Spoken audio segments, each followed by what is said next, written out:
Worked, after I retired, I worked on C-121s here in McClellan. What type of work did you do on those planes? Radar modification. Is that dealing with wires and electronics? Yeah. Engines, whatever it takes. Now, you told me that you had a special way of recognizing the colors on the wires. Well, they're marked. Wiring is marked. Every 18 inches, it has a letter. If it's for a heater, has an H or whatever, it has a letter. So you just look for the letter. You didn't go by the tie it down. You didn't go by the color of the wire? Oh yeah, I did, but it didn't do me no good. Why didn't it do you any good? Because I can't tell colors. So you were I'm looking for the color, but it didn't make no difference. So you were wiring planes, electronics in airplanes, and you No, I was tying the thing. The electrician came over and spliced them and all that. All I done, the bundles are big, so all I done separate the wires to help the electrician so he could do the job. The electrician came over and done it. So if they were done wrong, it wasn't me doing it. I was just separating the wires for him. We helped each other. We had an electrician, sheet metal man. Sheet metal man is the one that owned the Norton. And myself, the engine man. Did you ever mess with make someone mad by eating raisins off the table? Tell me about that. Oh, I used to do that at Caterpillar. Just kidding. What did you do? I'd take some raisins, put them in different places, and I had this guy, he must have had a weak stomach. He was always upset at me about one thing or another. So what I'd do, I'd place the raisin in certain spots, and the guy, it's always half dark in there. So what I'd do, I'd put him on the counter, and I'd go there and pretend I was picking up the insects or whatever it was, and it was raisin, and throw them in my mouth and chew them. And they thought I was chewing bugs, and they'd get mad at me. Oh, but that's why I'm lived so long, because I ate a lot of raisin that has iron. Iron is good for you. Okay, now tell me, you're talking about someone was talking about your hair. You used to have a ponytail, or about your color of your hair? Oh, my hair has been gray. When it first started getting gray, it got gray. Yeah, okay, when I retired in 67, I didn't get a haircut for about 20 years. And my hair got long. I had a braid to my belt. That's how long it grew. Then I went to the beauty shop there, the school in Hayward, where they do haircut. So I had them just cut the whole braid off. And then the girls wanted the braid because it was great.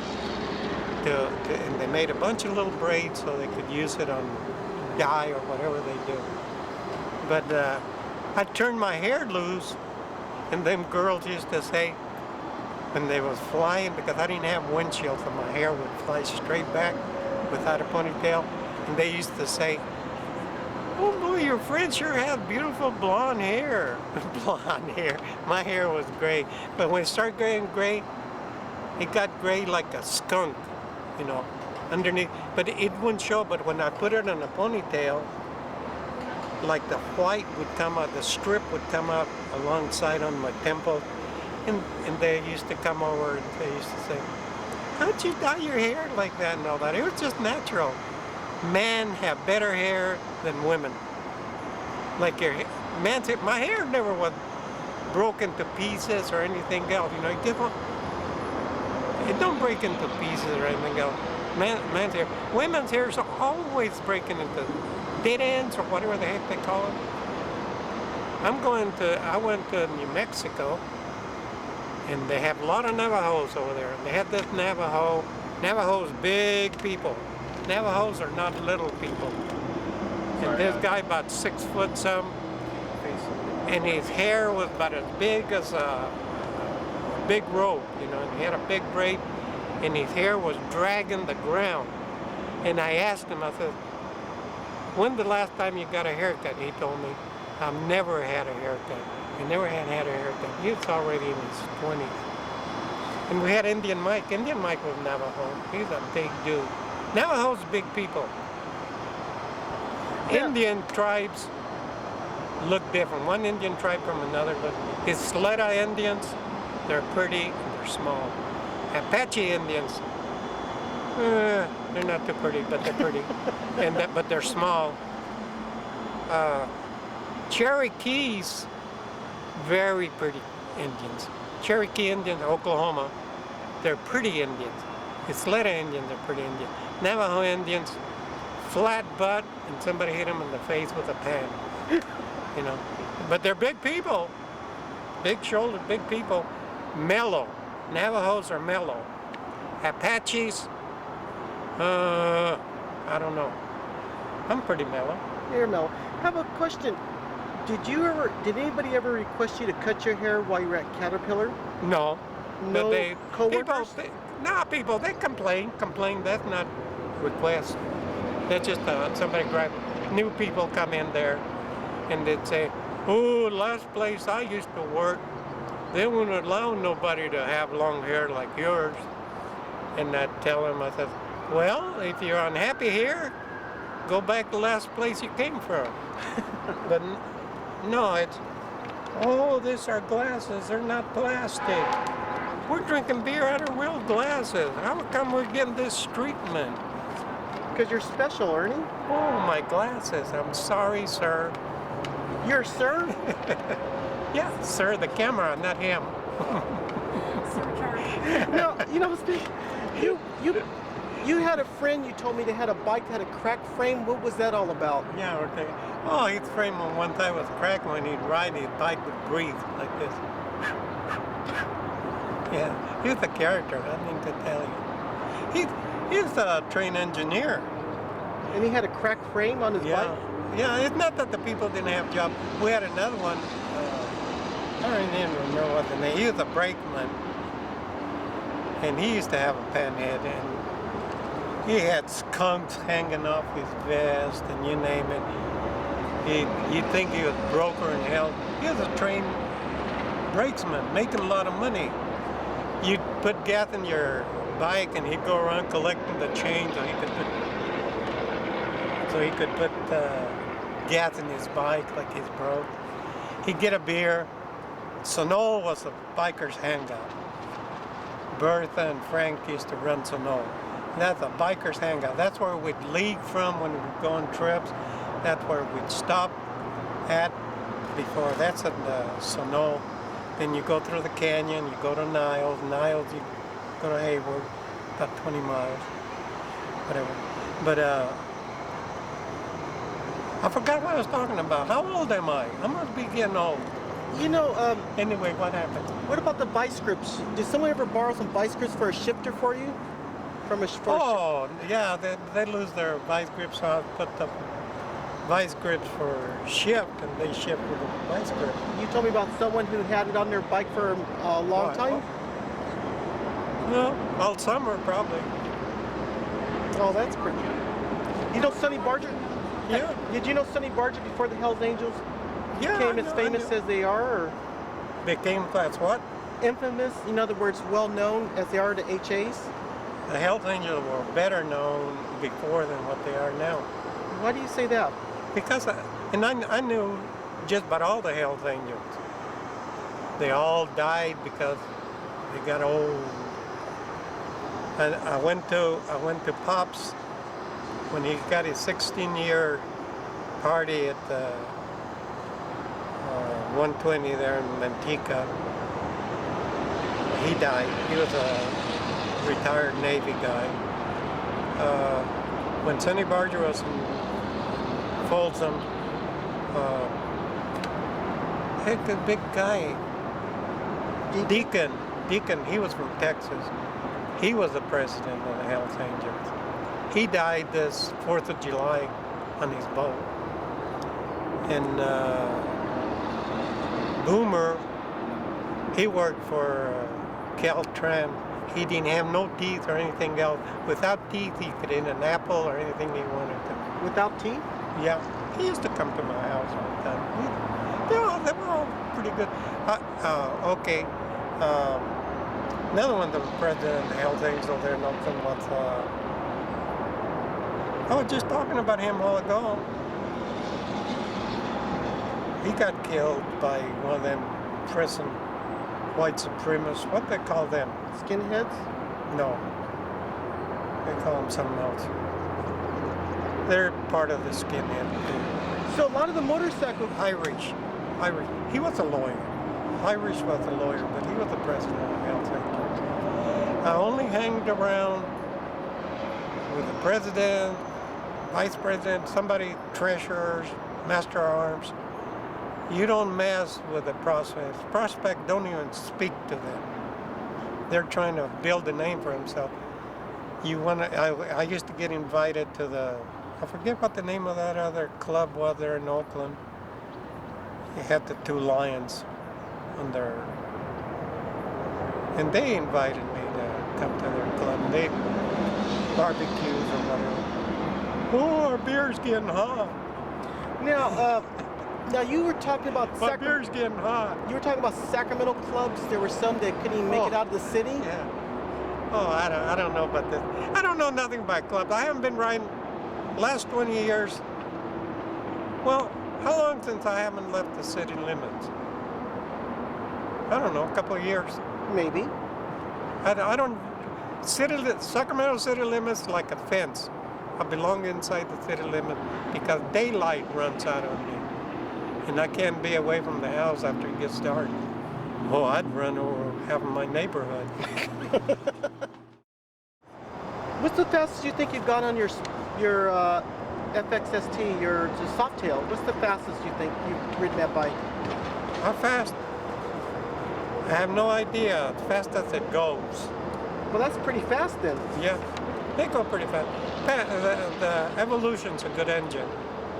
It's the fastest engine that they've made so far. So overall, you like the evolution of all the bikes that you've seen so far and you had? Okay, the Panhead was faster than the Shovel. Panhead came before the Shovel. Panhead was faster than the Shovel. FX is faster than the FL. Mm-hmm. I don't know what makes it faster. Maybe the X, because it's farther down the alphabet. Or it's lighter? It could be that they're lighter, but they're made fast. It's a faster bike. Here's lunch, guys. What is that? We can't eat. Basket. They're interviewing us. Hello there. Can we eat? Oh, we're eating. Oh, what are you eating for? Hey Ernie, how long have you been coming to Swabbies, and how did you find out about them? I drive up and down the river, don't have nothing better to do. How did I find out? I went and asked the bartender how long they've been open. They've been open since 2003. So that's how long I've been coming over here. I asked the bartender. And he's a nice guy. He's not an attitude guy. I have a question. I don't know how, they never had, I get the same thing from Cody and Stephanie. I go to the commissary, and this is what my beard's showing. Yeah. I need a shave. Yeah. I only shave once a month. In the service, I was in the service 3 years, never shaved. Why do you only shave once a month? Well, do I need a shave? That's why. What do you like best about Swabbies? Swabby? The people, the atmosphere. Oh, look at the commodes out there. We can go to the commode bathroom without climbing the stairs. Isn't that a good point? And they got a double one over there. That's for handicap. That's for the that's for family. you, and the other one's for me. What does he like The best handicap's about for you. The handicap's for me. Yeah, since you're the one limping. That's because I was trying to kickstart a bike. But overall, you like Swabbies. It's a nice family atmosphere, good food. When Joan buys, it never tastes like that when I buy it. Maybe I don't buy enough. I only buy one potato chip, one French fry. Maybe it's not enough? Oh, that's enough for me when I'm buying. It's not enough when somebody else is buying. You've been riding for many years, and during those years, have you had any serious motorcycle accidents? Not that I can remember. Let me see. I cannot remember 3 years. When did I hit Carlos? I can't even remember that. That was about 4 years ago, 3 or 4 years ago. Well, the last accident. Well, tell me about I haven't that. been riding since. That was in January too. I remember it was January. Why do you remember it was in January? Because it was cold and and I was shaking. Was that before or after the accident? No, accident don't bother me. What I- happened during that accident? Nothing. Carlos was mad, and I left him. I didn't talk to him. And I told Maria, don't say nothing to him. His hair, he was so mad his hair was going right through his knit cap. Well, how did the accident occur? He pulled in front of me to make the turn. He said, that's where we're supposed to go. Well, I didn't know. We just passed the light, and then there's a driveway, and that's where we were going, but he didn't say nothing. He just pulled in front of me. And I'm looking to see what street we're on. So I'm looking at the street and hit him in the rear. Now, did you have to go to the hospital on that accident? No, nobody went to the hospital. You didn't get hurt? No, don't get hurt. Have you ever been in an accident where you had to go to the hospital? Well, let's see. A Suburban hit me one time so many years ago on this motorcycle. I can't even hardly remember it. About 2000, May of 2000. It was about 6 o'clock, and the shade from the trees come in, and a rusty Suburban. The trike went across. I had the stop sign. The trike went across in front of me, and then I looked over there. I didn't see nobody because the rusty Suburban on the shade, I couldn't see it. He didn't have no stop sign. They got a four-way stop sign now. At the time, they only had stop sign for me. Me coming out of Jesse and Real Linda Boulevard. And when I turned, the Suburban hit me, sideswiped me, broke the spark plug, broke my leg, and I never passed out or anything else. I remember everything about it. The fire department is not too far from the fire department was right there. My leg broke, went sideways. Fireman jumped on my chest, one fireman. The other one grabbed a hold of my leg, and I could hear the bones popping like when the dentist pulling your tooth. That's the way my bones were popping. They straightened my leg out. But this is after they took a big pair of scissors and they started on my neck and they cut all my clothes, my pants, my boot, everything off. Laying there naked in the street like road rash. What do you call it? Roadkill? Yeah, roadkill. And these ladies came by and they asked me if they could do something. I told them go get Cody. They went over and got Cody. And they put me in the ambulance. They took me in and fixed my leg. Here I am. I have a question. Who's Cody now? Who's Cody? Cody, my grandson. I've raised him since he was born. 20 years. I've had me and him been together 20 years. So Cody's like your last riding partner, huh? Yeah, he's the last one that's rode with me. Now, Girls won't get on the bike with me. I'm too old and too shaken. They're scared that I'm going to drop them. oh, they're not worried about that, are they? Oh, yes, they are. Do you remember how long you were in the hospital from that accident with the Suburban? No, I don't remember. I was at, they sent me to Davis? No, not Davis. Kaiser? No, I went to Kaiser from the other hospital. They took me to Davis first. And from Davis, I was about a week there. And from there, they took me to Kaiser. Because I got Kaiser and then Kaiser. Just like Dottie, when she died, they want to take her to American River. I don't know what the heck they do with her.